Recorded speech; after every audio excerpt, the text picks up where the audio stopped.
One of the things that we love about Jessica is her passion for the people and kids of Africa. Jessica's actually been going over to Africa for 11 years. So we just were here to talk a little bit about some of your stories and share some of the things that you love about Africa and some of your favorite stories and stuff like that. Okay. Well, we specifically go to South Africa, and one of my all-time favorite pastors is there, Pastor Mandla Twala Mfundisi in Zulu, and they're in a small village named Ntshongweni, which is about 45 minutes outside of Durban in South Africa. Some of the things that I love about that place, my heart is truly there. If I'm going to start crying, if I could, or when God wills it, I'll move there tomorrow. If my kids weren't here, I got to get them to come over. Then I could have a whole package. Anyway, the people there are just amazing. They can sing. That's one thing I was thinking about this morning on the way in. I want them to sing Go Tell It on the Mountain, because thank God there are Zulu people in heaven, because it's going to sound so much better with them there. And they have a joy that I seriously have a hard time finding anywhere else, maybe with my own grandchildren, but just a real joy over there. Unfortunately, we have the scourge of apartheid, and coming out of that, they legalized or made it illegal in 94, I believe.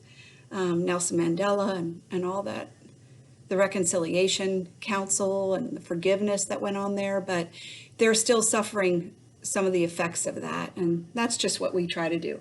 We concentrate on 5 things: shelter, transportation, education, clothing, healthcare, and food. I guess that's 6.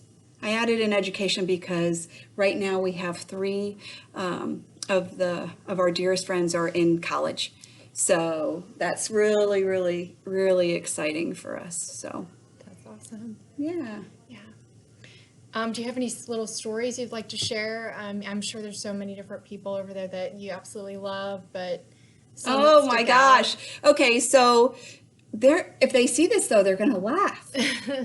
I don't know, but they already know probably. So if you want to know the Martha Stewart of Ntshongweni, you have to go see Gogo Constance. So Gogo is grandmother in Zulu.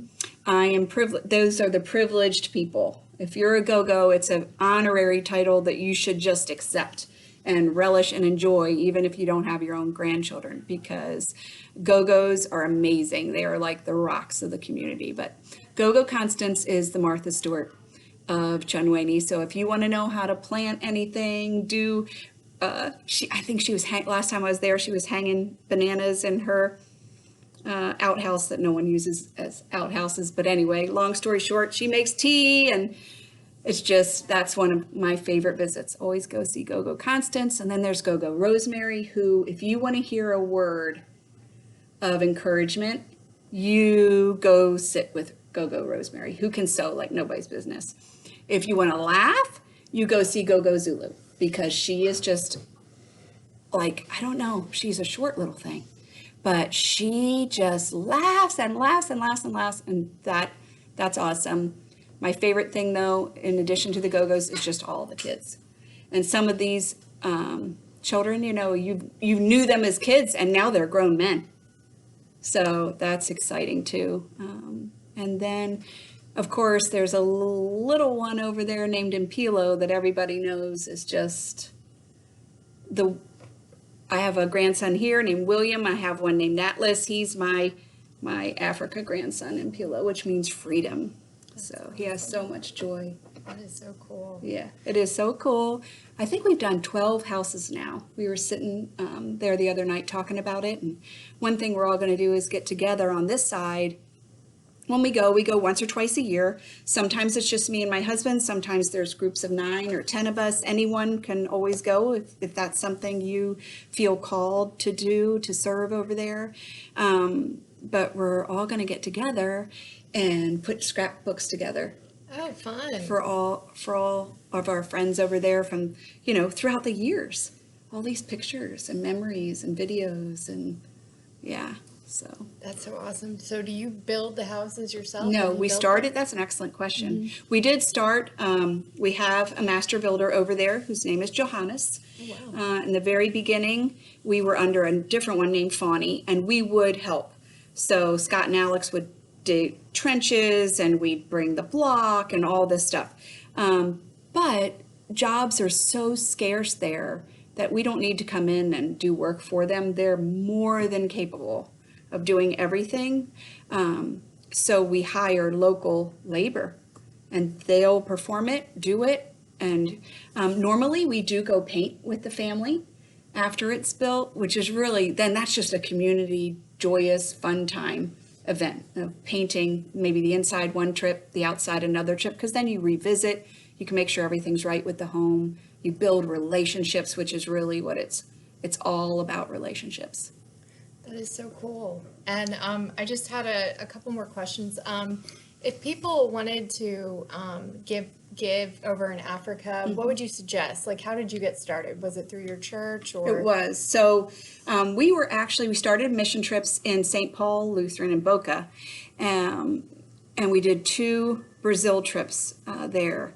Then we got moved up here to Jacksonville, and that was our biggest prayer, was how can we continue this international cultural learning from other cultures? And we happened to go upon a church that they needed one gentleman to go to Africa. And they built there's a creche, which is a preschool that's behind the church, and they built the playground.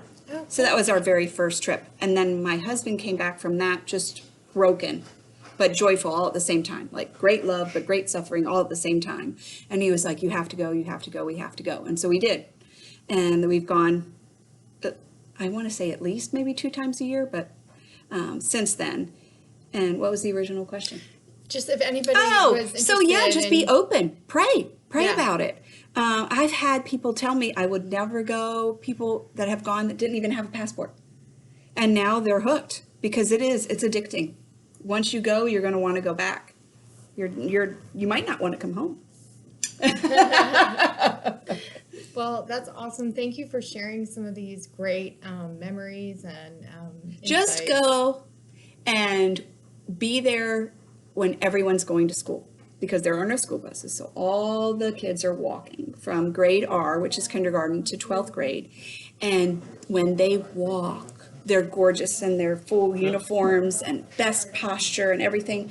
Sometimes they're singing, they're laughing, they're doing all these things kids do. But imagine like hundreds of children and young adults walking, and that alone will convert you. That's awesome. You want to be Zulu. Well, we wish you a lot of fun and luck on going over there the next time you go. Yeah. Yeah. And thank you, Exit, for feeling a burden. We never ask for help because we really believe that God just provides, and He so richly has throughout all the years. And this year, Exit One Stop had a burden, and we're just grateful for whatever anyone ever chooses to give or to act on, And Pastor Twala will say that it's more important to have the relationship than the money. And you always have to do things in the most excellent way. Pretty sure Pastor Twala is a 1. Well, it's good because it's like your work family, and then you can bring it over to your family over there. So yeah. you kind of architect this whole thing. So it's good to have a few words from you today. Yeah. Thank you so much, Jessica. Thank you. Alrighty, guys. Now you make me excited. We got to have COVID over so we can go Yes. back. Yes, and Can't we'll bring her stand it. back and have Jessica talk about all her fun And stories I can send you adventures. clips. Yeah, Maybe a couple we would love pictures or that. something? Yeah, So we you would can love see? to see that. Okay. Yeah, awesome. Thank All right, you. thank you so much, Jessica. Bye. Bye.